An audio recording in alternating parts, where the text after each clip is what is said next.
going to do some of the vertical ones, and this is where you're going to really see the issues.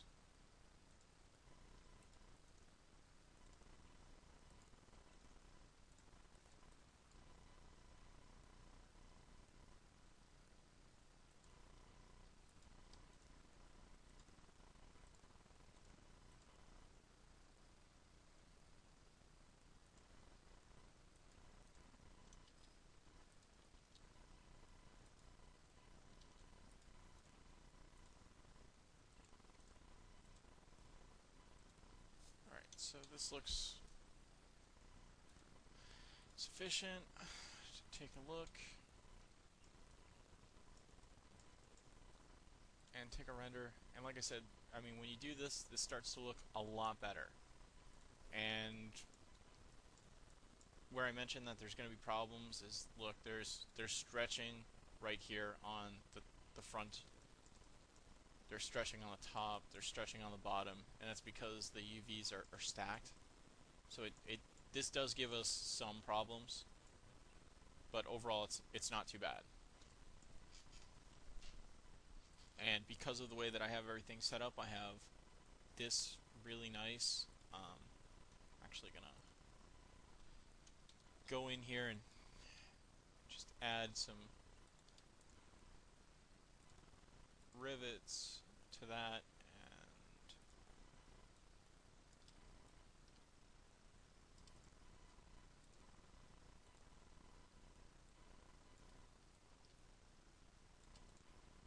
give it a little more personality.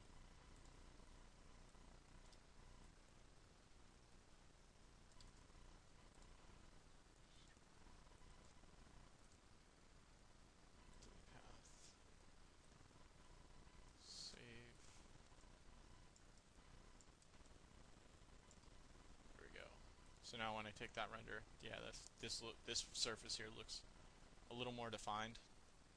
Doesn't look like there's a seam right down the center. Let's see if there's any other areas that look too quirky. Yeah, it looks like it's only the bottom of the plane, the top of the plane that are a little quirky. I mean, this is the flaw though that we have with what we're doing, is that everything that we do on the bottom or the top part here is mirrored on the bottom.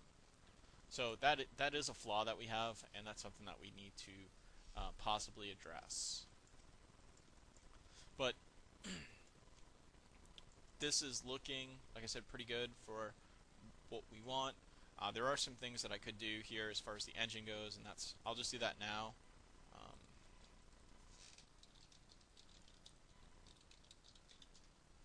and the reason that I can do this now is because, like I mentioned earlier, is that the UVs for the engine and stuff are not mirrored or not adjusted. So I can really do a lot of other things that I wouldn't be able to do otherwise. And start out, I'm just going to go to my stripes layer, hold down control and click on that. Then I'm going to go to my rectangle marquee, hold down alt, and just deselect everything except for the front engine. So everything else is deselected except for that engine part. Then I'm going to go back to my engine shadow layer here. And I'm going to go down to my gradient tool.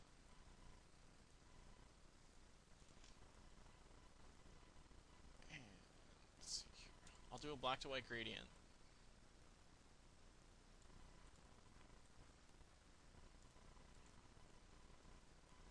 But instead of black to white, I'm going to actually change the colors to grays.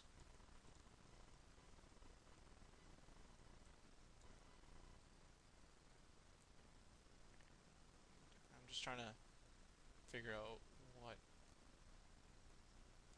how far I want to go. Alright, so at the source it's going to be gray, it's going to consistently gray, and then it's going to fade off to white. And I'll just go to the center of my setup here with my gradient set to radial gradient, 100% opacity. I'll just click and drag out like so. And that's what I want, but it's a little off. So I'll just do this again. That looks better.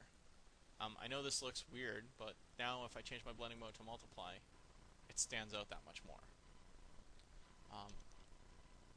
That looks pretty good, but it looks a little dark, so I'm also just going to take the fill down a little bit.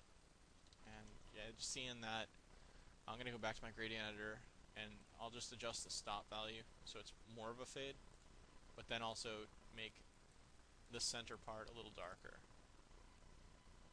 So I'll just do this again. Alright, that's looking a little better now. So I'll just Control D that, so that looks a little better for the engine.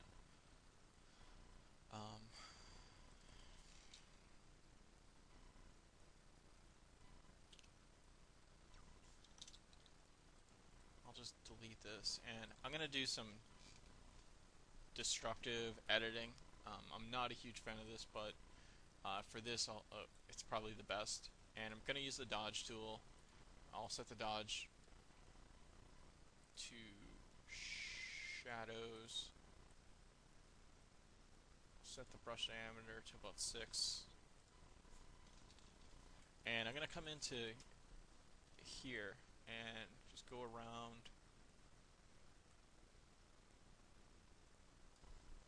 like so. And if I'm not getting the exact result I want, I'm going to cheat a little bit. I'll use my selection like so, do a Control-Shift-I, and then go back to my dodge tool, or my dodge tool, and then just hit the outside edge.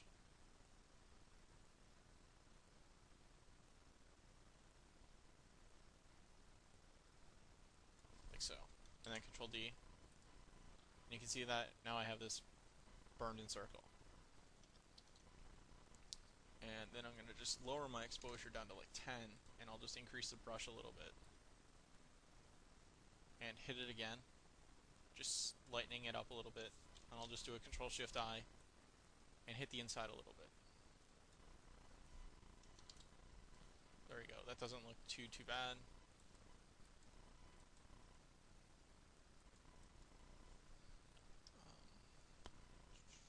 I'm going to go and just make another selection, but this time I'm going to use my polygon lasso to do this.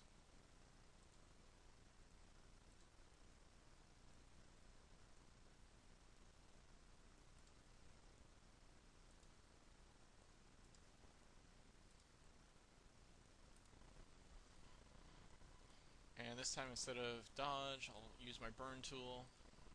I like the burn a little bigger. Highlights, keep the exposure down, and I'm just going to hit the inside here.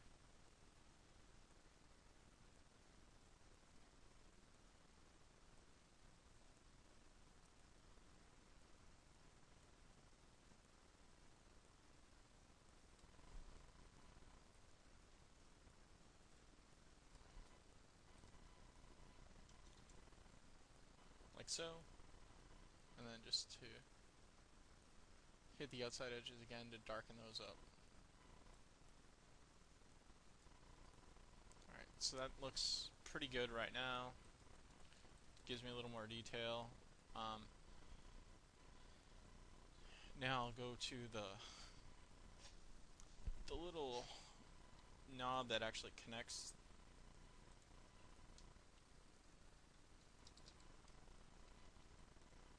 the propellers, so this area here. And again, I'm going to use the dodge and burn tool, and I'll just start out with a burn, because theoretically the base should be dark, not like in the brush. I think the spacing's jacked up a little too high. Alright, that's better. So I'm just going to hit that.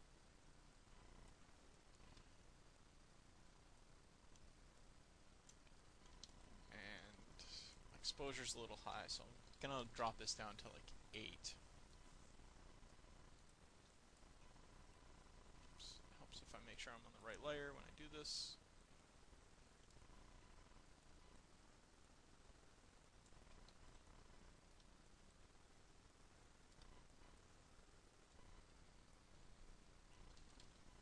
And I'm not liking the result that I'm getting.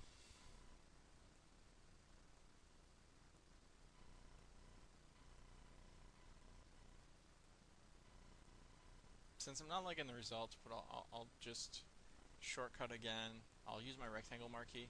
I'll go to my gradient, go to a linear gradient, and set my blending mode to multiply. And I already have the basic gradient set, so if I do shift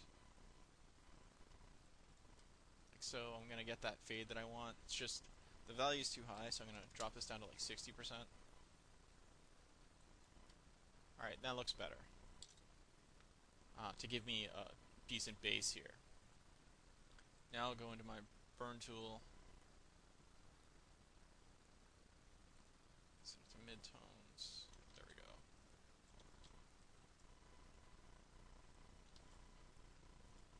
That's good. Go to my dodge tool. Go in with a small brush, and I'm going to go and just add some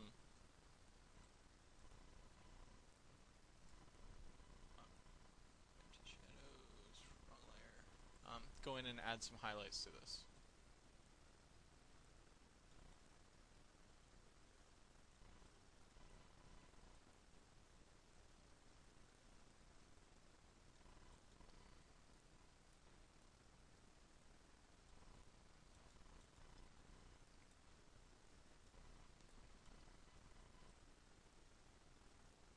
And if I do this correctly,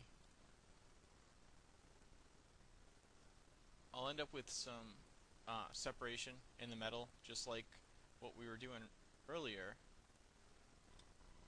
except instead of using layer styles, is that this is going to be hand painted with the dodge and burn tool. And what I'm doing here is I'm holding down shift and just going back and forth with the brush to give me that straight line. And you can see that my exposure is only set to 10, so I have to go over it a couple times to really get the effect that I want. But this is just giving me that overall control over what I'm doing. Some people like to work in a manner that they can just do one or two strokes and get done with it. Myself, I try to work in a manner that gives me a lot of control. So if I have to go over something like 15 times to get the effect that I want, I'll go over it 15 times. But in the end, it's going to give me more control, or I feel more control over the results. So I'm not letting the program tell me what results are possible. I'm trying to tell it.